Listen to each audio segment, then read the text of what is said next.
Abram na primeira carta de João, capítulo 1. Nós vamos ler o capítulo 1 e entrar só poucos versículos aqui no capítulo 2. É bem pequenininho, então é bem tranquilo. Vamos lá? O que era desde o princípio, o que temos ouvido, o que temos visto com os nossos próprios olhos, o que contemplamos e as nossas mãos apalparam com respeito ao verbo da vida, e a vida se manifestou. E nós a temos visto, e dela damos testemunho, e vô-la anunciamos, a vida eterna, a qual estava com o Pai, e nos foi manifestada. O que temos visto e ouvido, anunciamos também a vós outros. Para quê? Para que vós, igualmente, mantenhais comunhão conosco. Ora, a nossa comunhão é com o Pai e com seu Filho Jesus Cristo. Essas coisas, pois, vos escrevemos para que a nossa alegria seja completa. Ora, a mensagem que da parte dele temos ouvido e vos anunciamos é esta: que Deus é luz e não há nele treva nenhuma. Se dissermos que mantemos comunhão com ele e andarmos nas trevas, mentimos e não praticamos a verdade. Se, porém, andarmos na luz, como ele está na luz, mantemos comunhão uns com os outros. E o sangue de Jesus, seu Filho, nos purifica de todo o pecado. Se dissermos que não temos pecado nenhum, a nós mesmos nos enganamos e a verdade não está em nós. Se confessarmos os nossos pecados, ele é fiel e justo para nos perdoar os pecados e nos purificar de toda injustiça.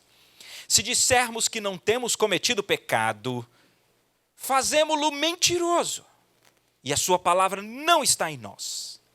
Filhinhos, entrei no capítulo 2, filhinhos meus, estas coisas vos escrevo para que não pequeis. Se todavia alguém pecar, temos advogado junto ao Pai, Jesus Cristo, o justo. E ele é a propiciação pelos nossos pecados. E não somente pelos nossos próprios, mas ainda do mundo inteiro. Até aqui.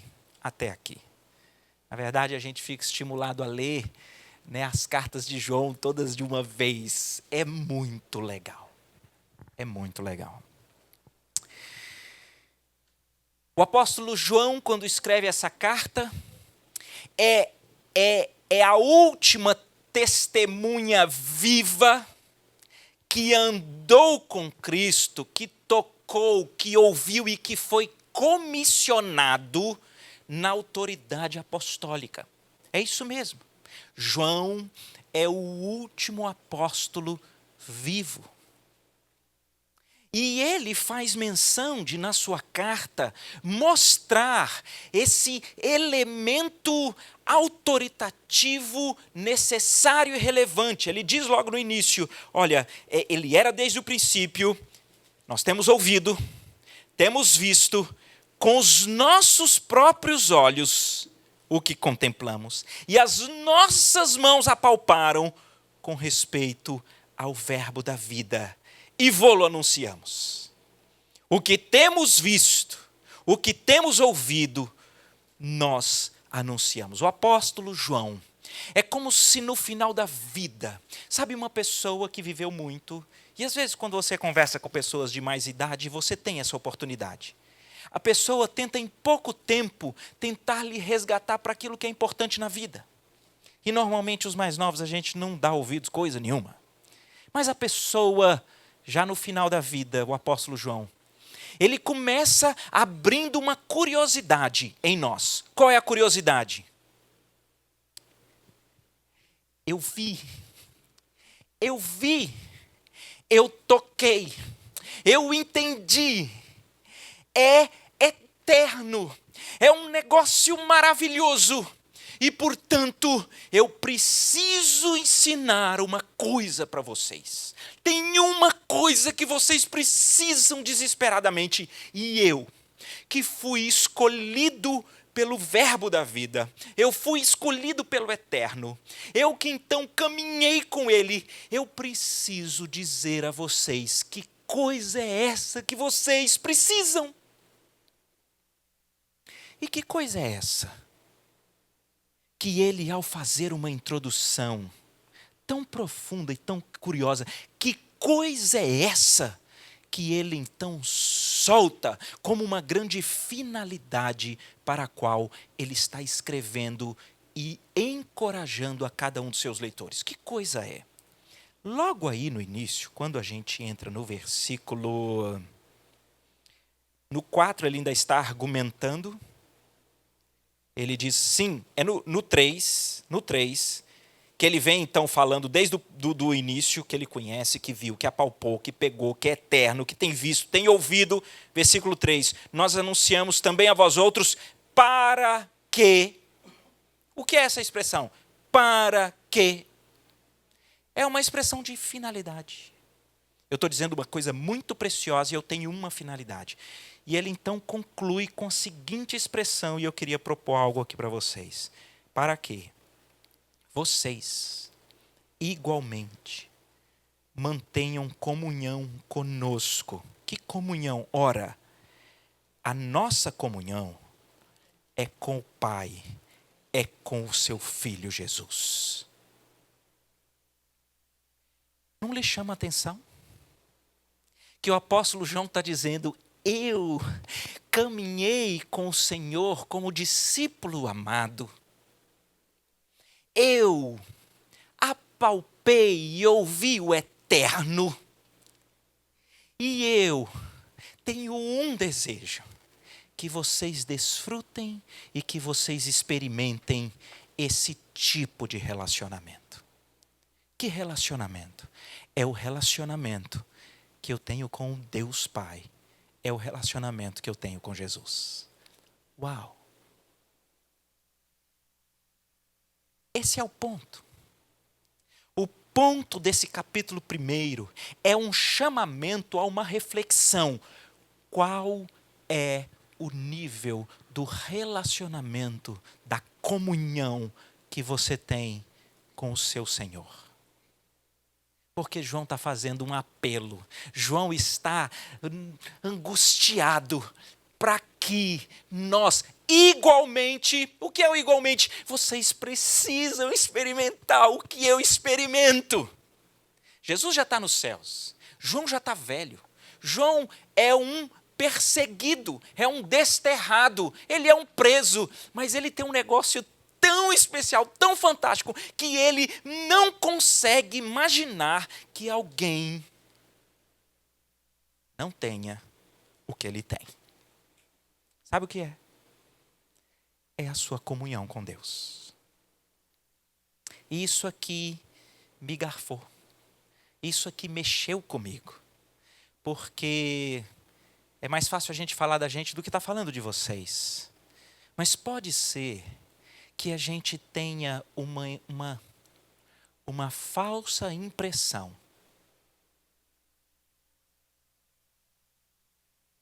de como vai o nosso relacionamento com o nosso Senhor.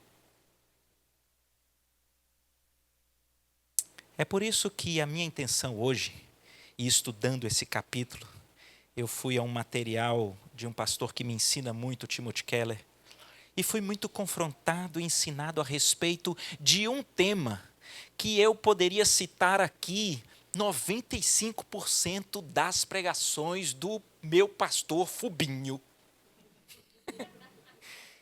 que diz respeito à necessidade de nós termos um relacionamento verdadeiro e profundo, genuíno com o nosso Senhor. Ou não é verdade, gente? Que nós somos tão confrontados. Para mim, Sávio é como João, que ele fala, não é possível que vocês não vão experimentar dessa beleza profunda de uma comunhão com o seu Senhor. Vocês precisam, quase que eu estou vendo ele pulando aqui. Não é assim que ele faz? Não é, Ju? É.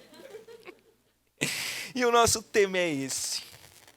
Então eu queria rapidamente falar assim, o que é essa comunhão?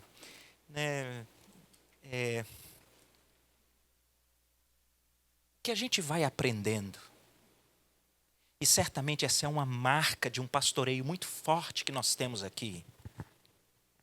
É que a marca do relacionamento com o Senhor, ela é muito mais uma verdade profunda, uma experiência profunda no coração, do que a realização ou cumprimento de tarefas ou rituais exteriores.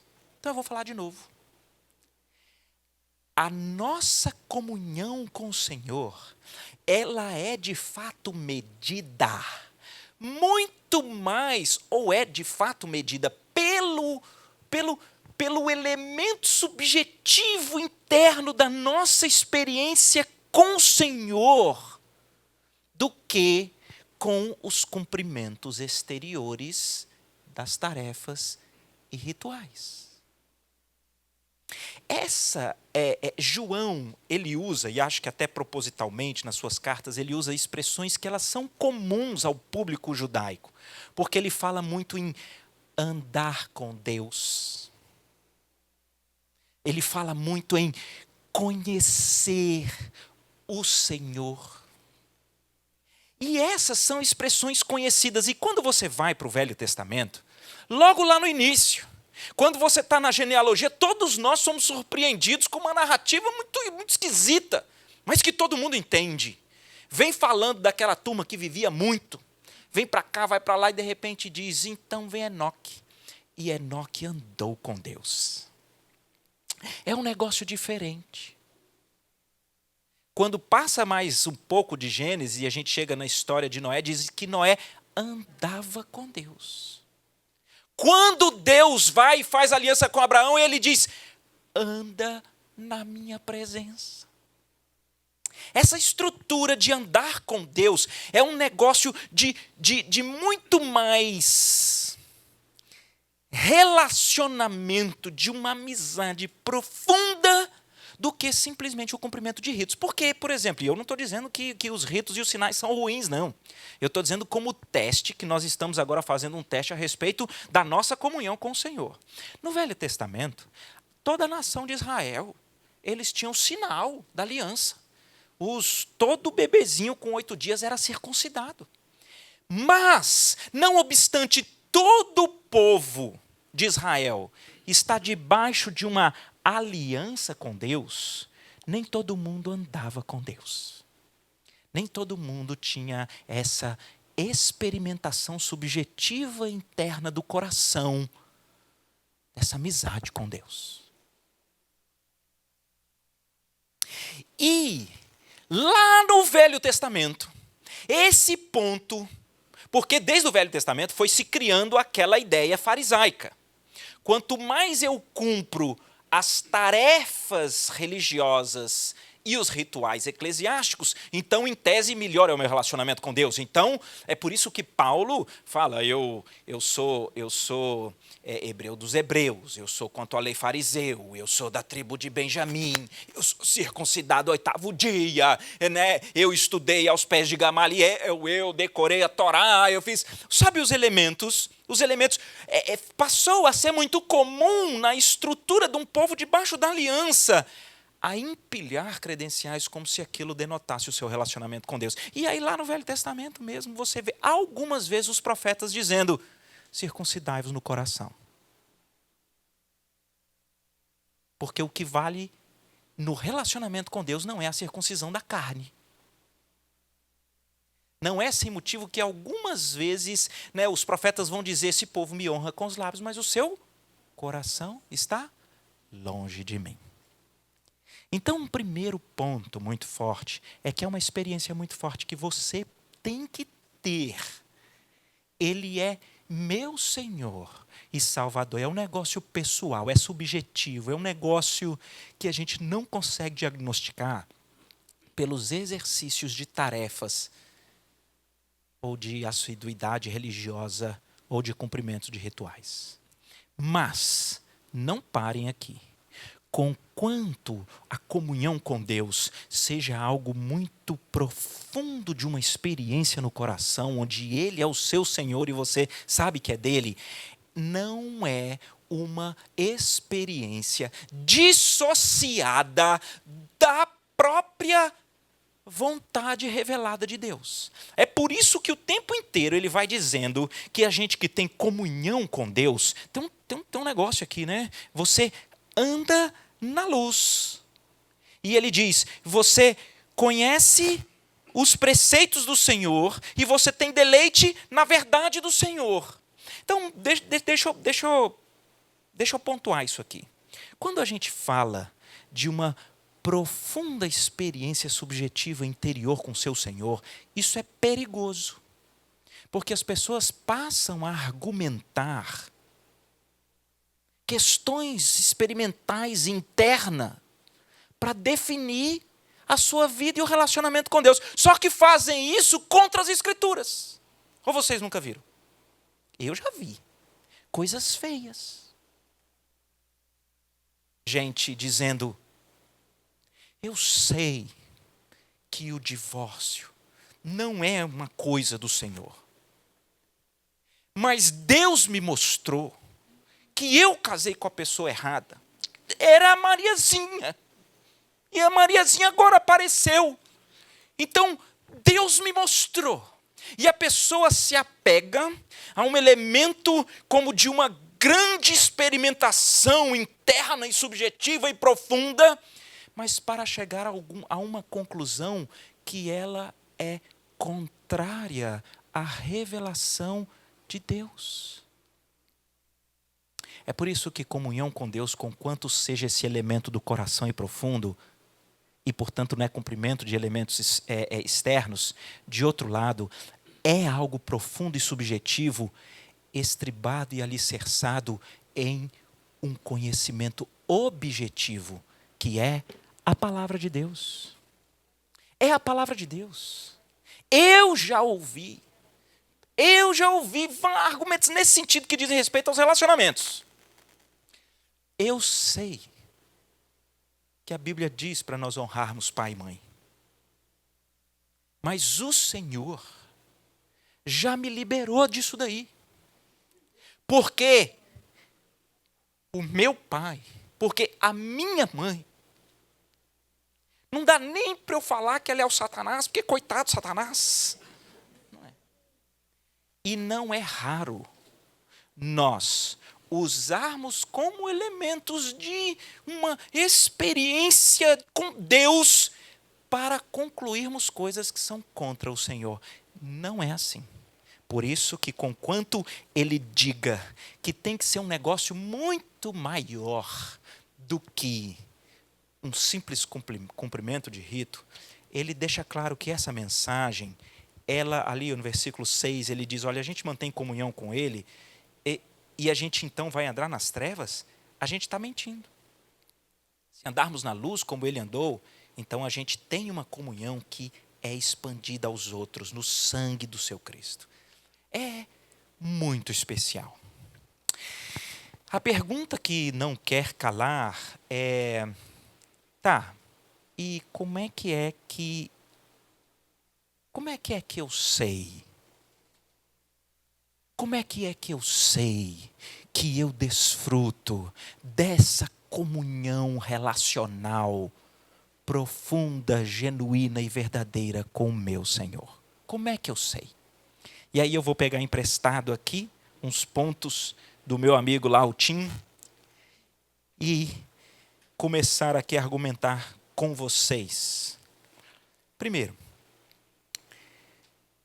como que você sabe que você tem essa comunhão, que é o objetivo da escrita da carta de João, o último apóstolo vivo, que é para que tenhamos essa comunhão? Como é que você sabe? E um primeiro ponto é: você se deleita na presença do Senhor? Você, na verdade, tem expectativas e anelo por estar na presença do Senhor? Ou, se você for muito honesto, você tem mais expectativas, anelo e desejo das férias, do resort, do filme, do feriado, do carro novo? O que lhe atrai nas entranhas? Essa é uma pergunta forte. Quando a gente olha os Salmos, em alguns momentos tem expressões fortíssimas, não é? Como suspira a corça pelas águas, assim a minha alma suspira pelo Senhor. Assim como a terra seca anseia pela chuva, assim a minha alma anseia pelo Senhor, por estar na tua presença, Deus meu, Rei meu, meu Redentor. Todos nós somos familiarizados com esses textos, não é verdade? Um anelo, um anseio. O que é que pulsa o seu coração para falar assim: tomara que chega dia tal, tomara que chega momento tal? É para quê? Uma coisa pode ir mostrando para nós, que é uma comunhão assim com Deus. É quando a gente pulsa e tem um desejo de estar na presença dEle, na casa do Senhor, estarmos sendo pastoreados, envolvidos por Ele.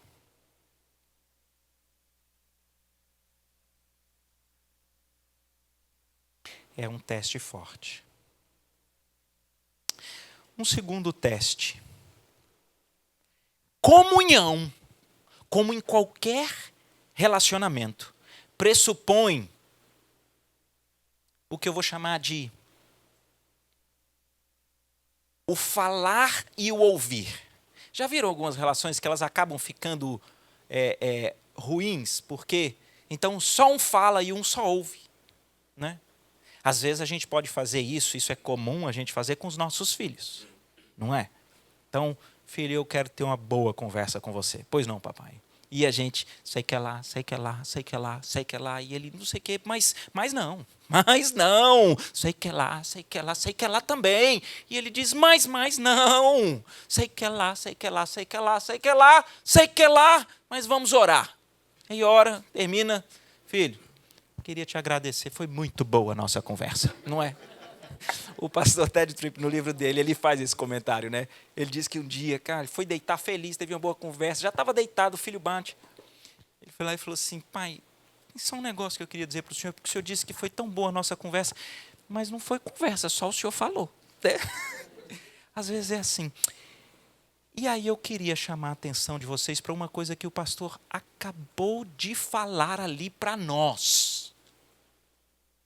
Ele disse, temos um novo decreto. Temos aí uns dias. Meu irmão, não negligencie a leitura da palavra. Não negligencie a oração. E ele falou ali, foi muito legal, porque deu todo o gancho para o que eu queria dizer aqui. Ele diz, quando você lê as Escrituras, se você é do Senhor e tem comunhão com Ele, Ele está falando ao seu coração. E quando você ora, você está falando com o Senhor. E precisa haver essa inteireza do relacionamento. Você precisa ouvir a voz de Deus e você precisa falar com Deus. Só que não é tão simples assim, porque especialmente a gente que vai adquirindo tempo de casa eclesiástica, é fácil a gente inserir na agenda o momento que você lê e você ora. É por isso que eu preciso dizer para vocês, do jeito mais duro que foi para mim, estudando isso aqui. Você pode ter leitura da palavra e oração sem ter comunhão com Deus. Você pode. E talvez isso não seja raro. Porque você pode ter essa estrutura de leitura e de oração naquela relação de barganha, que é muito comum. em que você lê, ou porque talvez você tenha que cumprir um cronograma e você lê e espreme, você não entendeu foi nada. Você não meditou naquele texto. O que revela aqui sobre Deus para que eu o adore? O que aqui confronta a minha vida diante do padrão do próprio Senhor? O que é aqui que faz com que eu me tenha mais incentivo para ser sal e luz no mundo, revelando a Cristo? Não, você lê e você vai orar. E você vai orar mais ou menos como alguém que vai ao supermercado e antes de ir faz uma lista. Senhor, tem batata, tem tomate. Eu queria batata e tomate, mas eu queria sem estar amassado. E eu queria dele mais maduro, mas também orgânico. Eu queria que tivesse um molho. E é muito comum. E uma coisa que eu fui muito confrontado, ouvindo aqui o pastor Timothy Keller, quando ele diz, uma coisa que pode dizer para você, quando você tem estruturas de leitura ou de oração, que elas não são uma verdadeira comunhão, é quando, se você for tomado por muita atividade, ou você é tomado por muitas demandas, e você então está cansado, e você não vence todas, e você rapidamente negligencia a oração, negligencia a leitura bíblica, até a hora que a bronca aperta. Porque aí você volta ligeiro para a oração, para quê? Para solucionar a bronca. E não está voltando para Deus. Eu disse, toma distraído. Porque foi o que aconteceu. De repente o cara vai ficando seco, mas em alguns momentos você lembra, e as suas orações agora são todas em relação ao quê? Em relação às broncas que você não está resolvendo. Isso não é relacionamento. É tão forte essas coisas. Um dos salmos que mais revela isso para mim é o Salmo 51. O Salmo 51 diz lá no título da nossa tradução, que está no original, não é só o títulozinho em negrito, é que está lá assim, é o Salmo de Davi após ser confrontado por Natã, quando da ocasião do adultério com Batseba. Tem lá, antes. Só que vocês se lembram da história. Natã disse, por conta do seu pecado, seu filho vai morrer? Por conta aí do seu pecado, a espada não vai sair da tua casa. E por conta disso, outros homens vão se deitar com as suas esposas. E não em oculto. Vai ser para todo mundo ver. Cada um dos efeitos aqui sinistraços. E você lê o Salmo 51 e é curioso. Em nenhum momento ele pede a Deus para afastar as consequências do seu pecado. Mas ele pede a Deus, não me tire da tua presença. Não me retire o teu Santo Espírito. Não me deixa longe do Senhor. Nem um segundo. Eu quero ter alegria na tua salvação. Essa é a oração de relacionamento, de comunhão. É onde você tem um anelo pelo Senhor. É onde a leitura das Escrituras, e aqui eu preciso ter um cuidado. Eu, particularmente, gosto muitas das vezes, quando vou até expor um texto, de tentar me aprofundar, e hoje em dia com os aplicativos, você vai no grego, você vai assim, mas nós não podemos perder de vista a beleza das Escrituras e a história da redenção que nela está. E nós precisamos ler, às vezes, textos que parecem que nada tem a ver. Eu tenho tentado fazer esse exercício em casa, em culto doméstico com os meus meninos. A gente está lendo Provérbios, porque Provérbios tem uns assuntos cabeludos lá no meio. E aí, quando vê o assunto vem, você conversa com os meninos, porque está na Bíblia. Mas eu lendo, e no meio daquelas coisas práticas e sabedoria, queridos, de repente, pula do texto a pessoa do Senhor Jesus. Vocês acreditam nisso? É um negócio maravilhoso. Nós precisamos ouvir do Senhor na sua palavra de uma maneira regozijante. E nós precisamos orar. Não há problema em levarmos ao Senhor as nossas petições. Mas nós precisamos aprender a orar em comunhão genuína e verdadeira. Que não seja um relacionamento de barganha. Do próximo que eu quero, do que eu quero. Pode ser que isso não seja o teste da sua comunhão.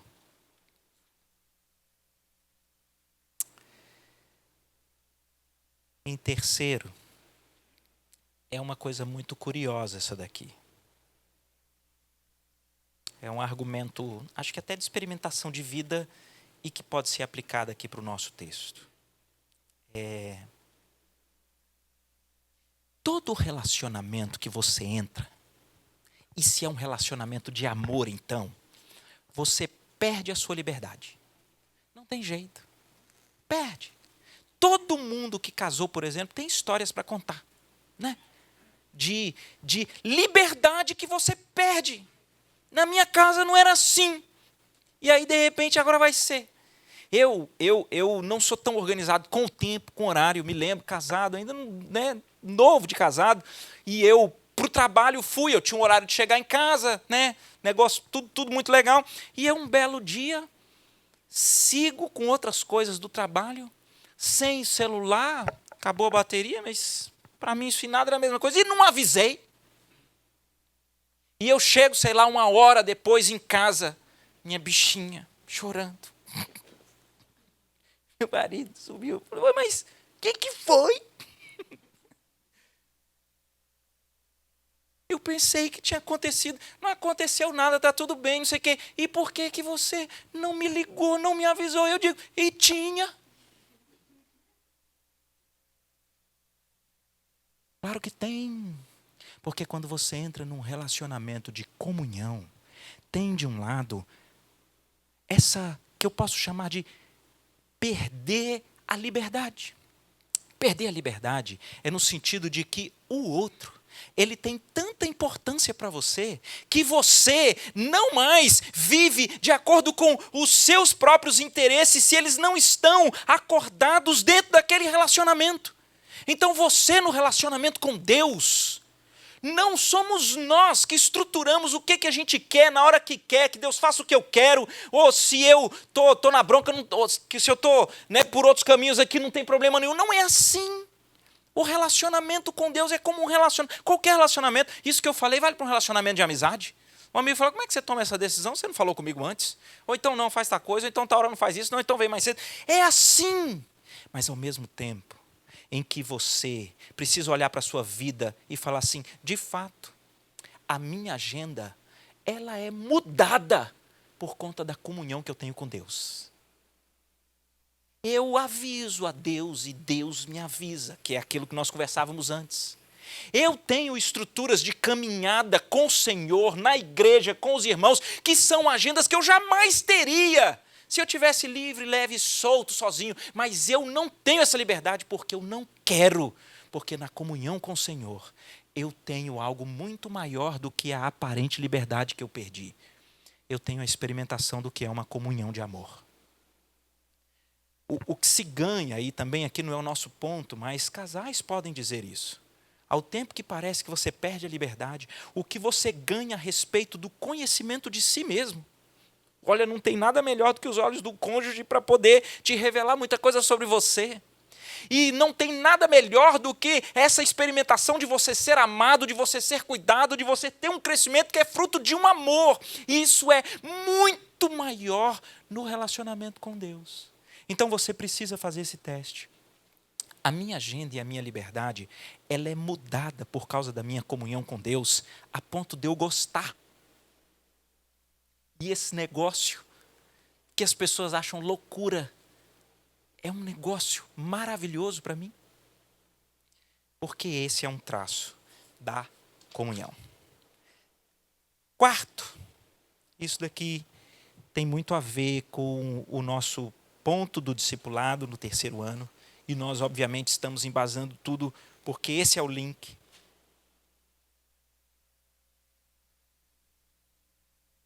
Uma prova de que você tem uma comunhão, um relacionamento profundo com o Senhor, é o quanto você gosta, aprecia e busca relacionamentos com seus irmãos em Cristo. Olha que interessante, a gente leu isso aqui. Ele diz no versículo 6, se dissermos que temos comunhão com Deus, mas andamos nas trevas, nós estamos mentindo, não praticamos a verdade. Se, porém, andarmos na luz, como Ele está na luz, porque Ele já disse que Deus é luz, se andarmos com o Senhor, é aqui a expressão, ou seja, vamos andar com o Senhor. Se andarmos na luz como Ele está na luz, mantemos comunhão o quê? Não é curioso? Não era para dizer mantemos comunhão com Ele? Não era. Ou seja, se dissermos que a gente tem comunhão com Ele, mas a gente está nas trevas, então a gente é mentiroso. Mas se a gente anda na luz, então a gente tem comunhão com os outros. Não é curioso? É uma lógica curiosa. Esse autor aqui, ele gosta muito do C.S. Lewis. E ele comentou sobre um livro que se chama Os Quatro Amores.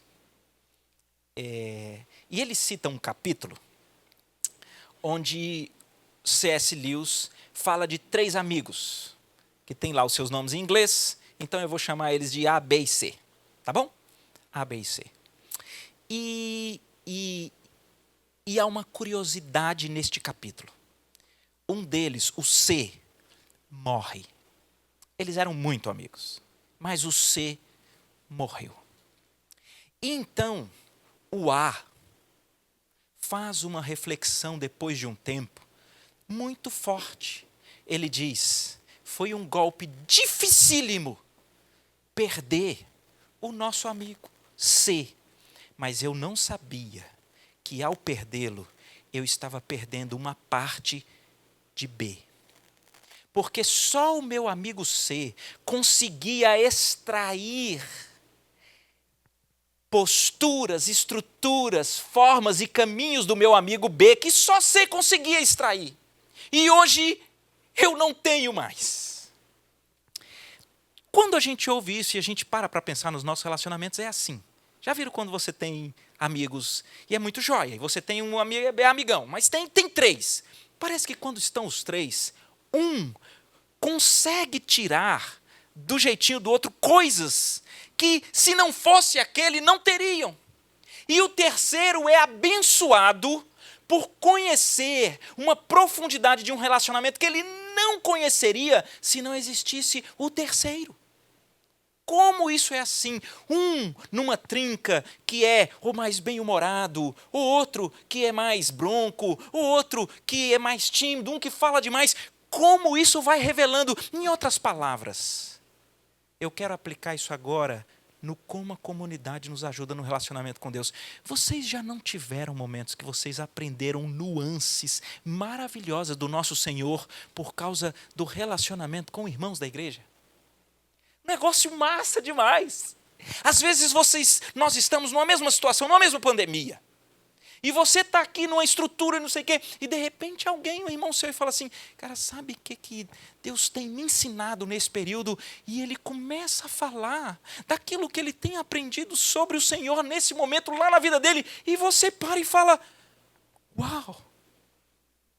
E é impressionante o como existe um imã de quem tem verdadeira comunhão com Deus. Ele tem comunhão com os santos na igreja. E ele não dá conta. Às vezes é um monte de gente ruinzinha, menos aqui nas graças, que aqui só tem gente muito boa, só querubim, serafim. Mas é impressionante quando a gente tem comunhão plena com Deus, como a gente é impulsionado à comunhão uns com os outros. Então não é uma falta de lógica da retórica da língua portuguesa aqui não. É uma constatação. Cuidado com quem diz que a relação com Deus está ótima, que não precisa de igreja. Inclusive está muito melhor do que quando eu ia na igreja. Eu com Deus, que nosso time não perde. Cuidado. Porque o texto diz que é um dos efeitos de uma comunhão plena com Deus. A gente tem comunhão uns com os outros.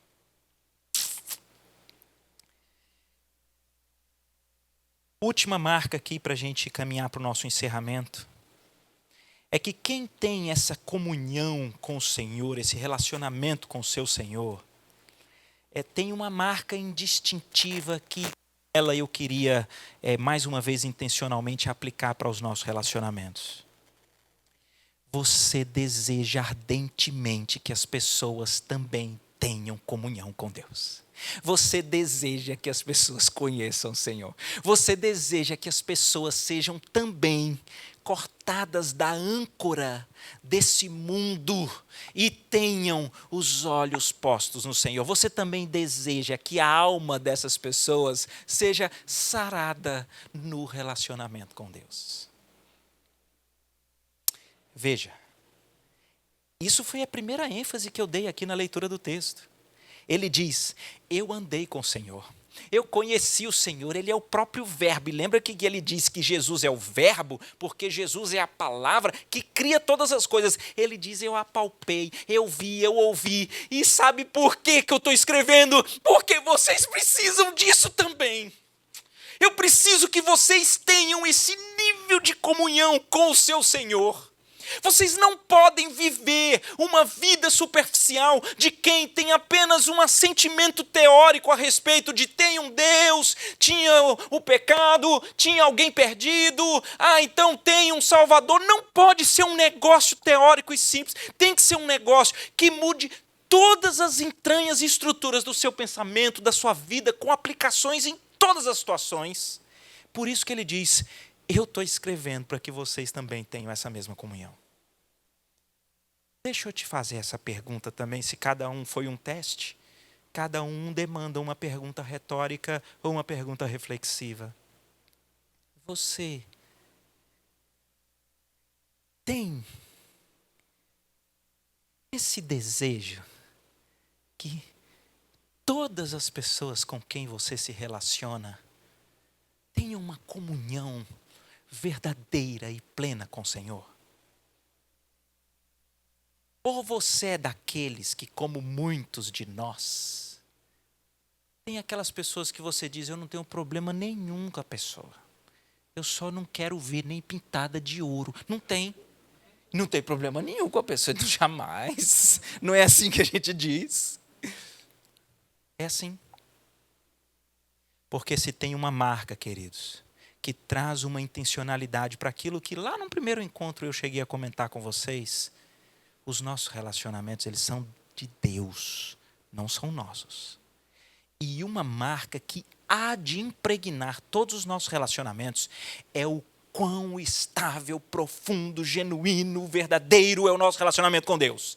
E na medida que o for, a gente vai sempre ter o olhar de compaixão para que Deus, na sua infinita graça, possa visitar todos aqueles com quem a gente se relacionar para Ele, para experimentar esse negócio que muda tudo. Muda tudo. Que plenitude de relacionamento é esse que muda tudo? É quando agora a palavra de Deus não é apenas uma coisa que você concorda. Lembra daquilo que eu falei, que é o erro de pessoas que elas querem ter experiências, mas elas querem moldar o Senhor do jeito que elas querem. Né? Então, não porque Deus então me revelou que eu posso isso, e a Bíblia está dizendo que não, é porque Deus... Não. É gente que pega a palavra de Deus, e os ensinos de Deus, e o caminho de Deus, e aquilo se torna um deleite no coração. Então, me perdoem aqui as aplicações por não conhecer a história de vocês.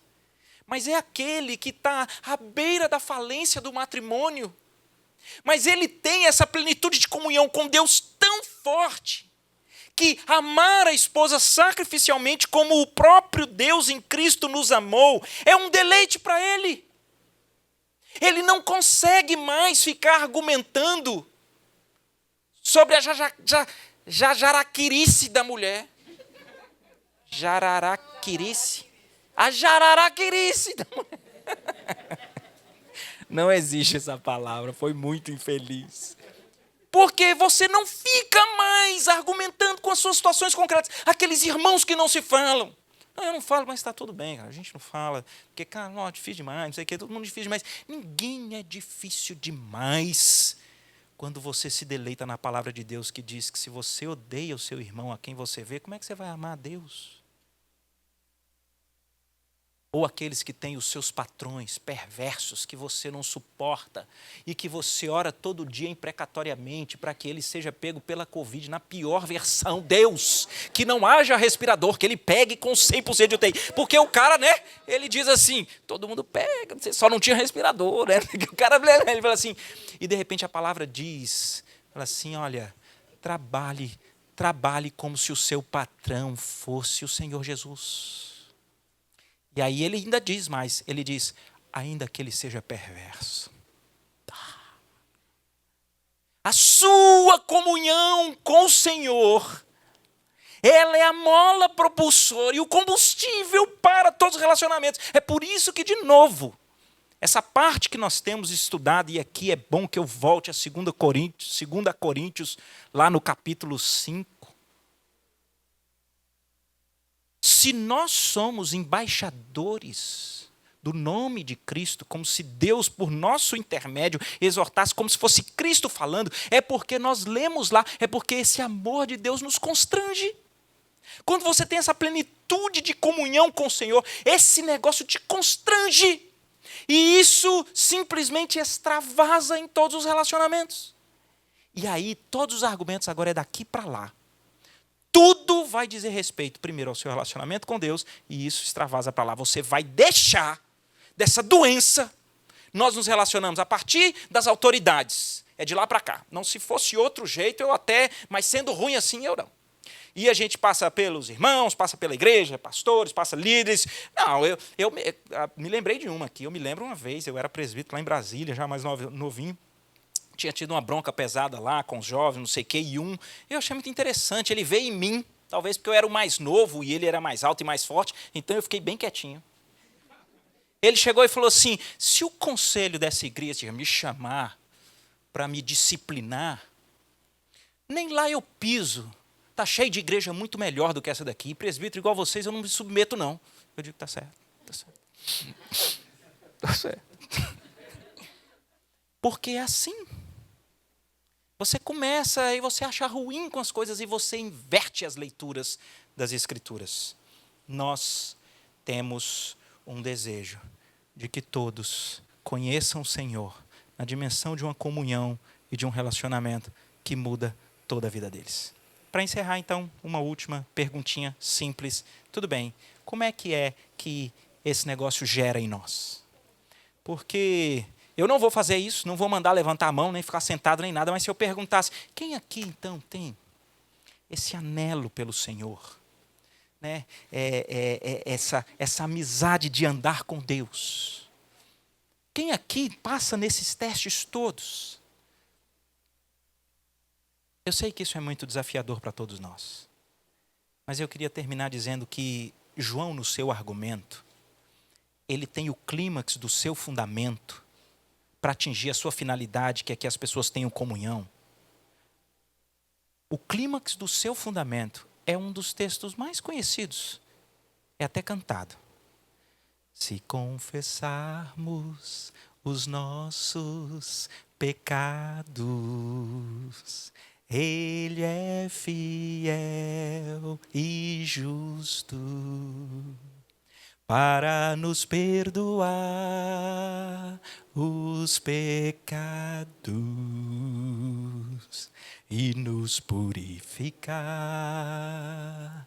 de toda injustiça. É lindo. E ele é lindo na sua compreensão adequada. Não é raro pessoas lerem esse versículo de um jeito equivocado. De novo, eu já ouvi gente dizendo, não dá para acreditar no inferno ou nem numa condenação, porque no final, Deus é tão misericordioso, Ele vai perdoar. Ele vai perdoar, Ele não vai deixar ter uma condenação eterna. Porque veja, olha aí, Ele é tão misericordioso que então qualquer um, no final, no meio, dizer que é pecador, então está resolvido, porque essa misericórdia de Deus, ela vai aplacar todas as coisas, então se resolve. E o discurso tem uma pegada até bem bonita. Só que há um desafio para vocês. Aonde que no texto fala de misericórdia? É curioso, porque o texto diz que ele perdoa porque ele é justo. Vê que coisa. Se confessarmos nossos pecados, ele é fiel e justo. Espera aí, como justo para perdoar pecados? Se justiça é você retribuir na medida da necessidade. Todos nós teríamos um assinte, e de vez em quando a gente até tem. Se tivesse um grande caso na justiça, e o juiz está lá lendo, as provas da materialidade dos delitos são incontestes, e os indícios de autoria e a verossimilhança dos depoimentos, aliado à própria confissão, demonstram a autoria e a materialidade desses crimes todos que assolaram a nossa sociedade.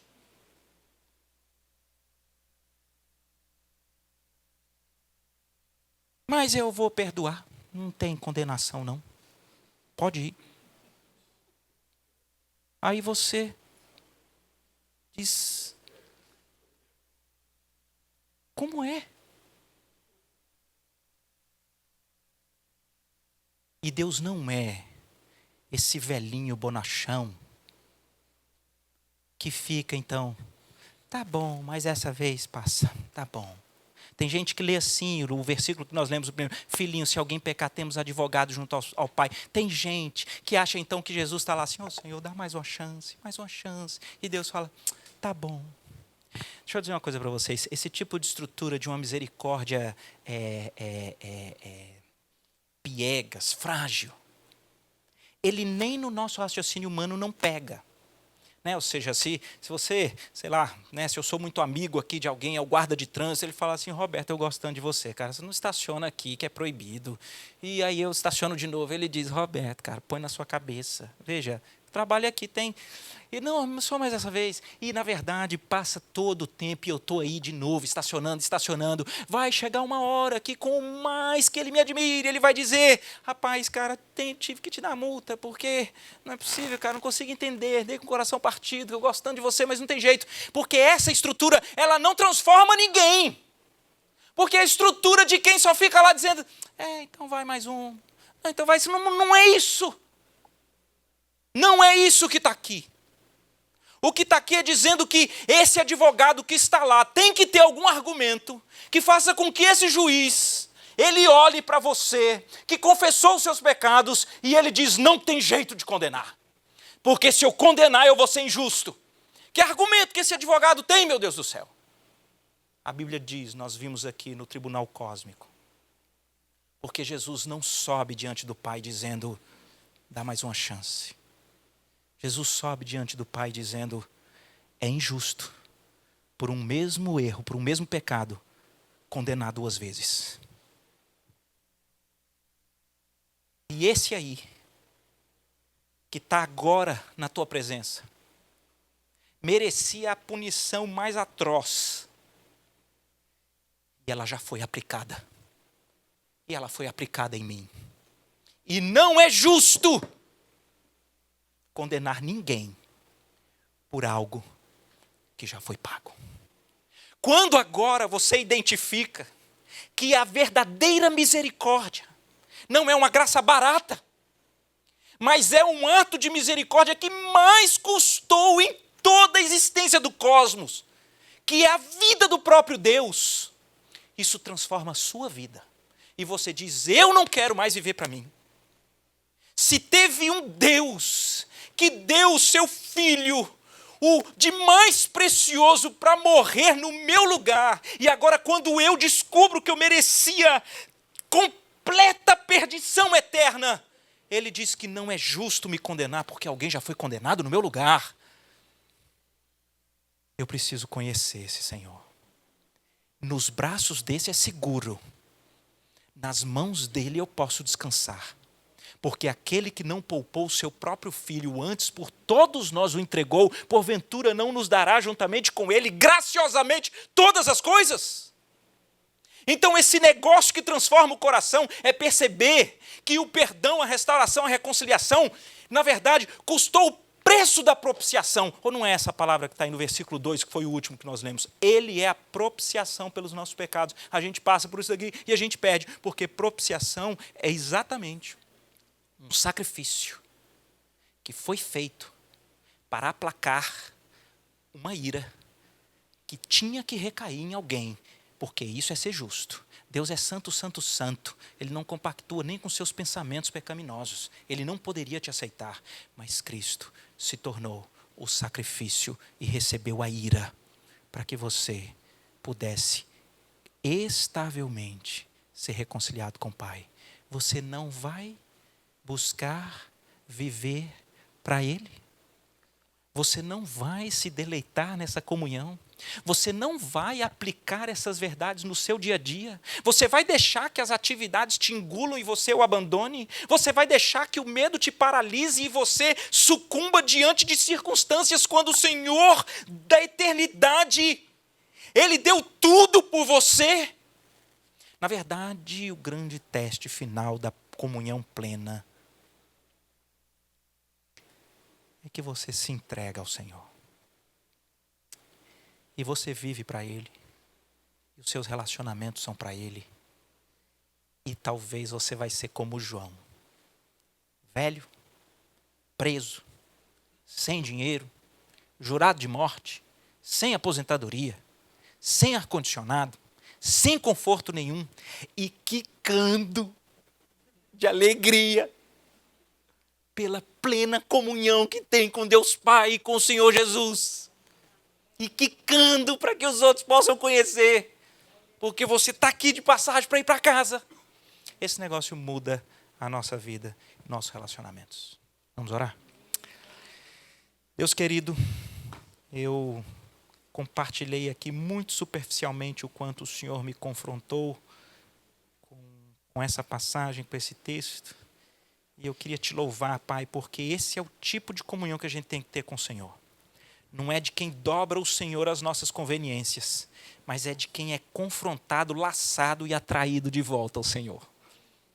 De repente o Senhor está aqui hoje, laçando e atraindo aí de volta para o Senhor, para um deleite de comunhão com o Senhor, alguém que o Senhor quer. E se é assim, faz valendo, faz de verdade. Porque não há nada melhor do que ter essa nova identidade lastreada, embasada nos méritos daquele que deu a vida por nós. Vai com a gente, Pai. É o que eu lhe peço em nome de Jesus. Amém. Amém, queridos. Que Deus nos abençoe.